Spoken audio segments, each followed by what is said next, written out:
Kwa majina naitwa Pius Zakaria Lukaga, ni mjumbe wa kamati ya siasa ya halmashauri kuu ya CCM wilaya ya Mbogwe.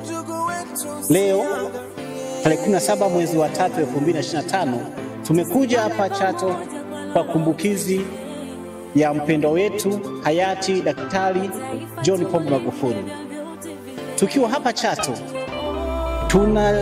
sisi kama vijana tunamkumbuka kwa kazi kubwa ambazo amezifanya wakati wa uhai wake. Baadhi ya kazi hizo ni pamoja na mageuzi makubwa kwenye sekta ya madini.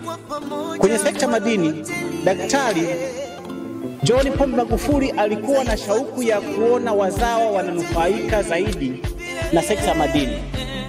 Na ndiyo maana mwaka 2017 kulitungwa sheria ambayo ililenga kuwanufaisha wazawa, lakini pia kuweza kuongeza wigo wa ukusanyaji mapato.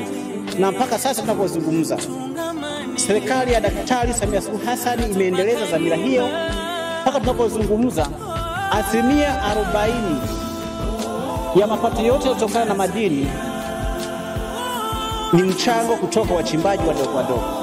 Lakini si hivyo tu, katika sekta ya madini, Daktari Samia Suluhu Hassan ameamua kuanzisha utaratibu wa kufanya utafiti. Umekuwa unawasaidia sana wanyonge, na ndio maana hata miezi michache imepita, rais wa TRS Mwambukusi amesema kwamba umesaidia sana katika kuhakikisha kwamba haki kwa wanyonge inapatikana.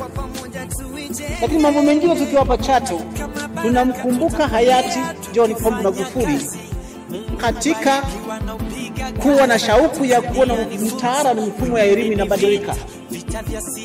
Nakumbuka tarehe 9 mwezi wa 12 2020, wakati akiapisha baraza lake la mawaziri, alisema angependa waziri wa elimu abadilishe mapema mtaala wa elimu ili uendane halisi na maisha ya Tanzania. Na akajaribu kumtishia, akasema kwamba ikiwezekana usipofanya hivi unaweza kufanya sio ukiwa kama sio waziri.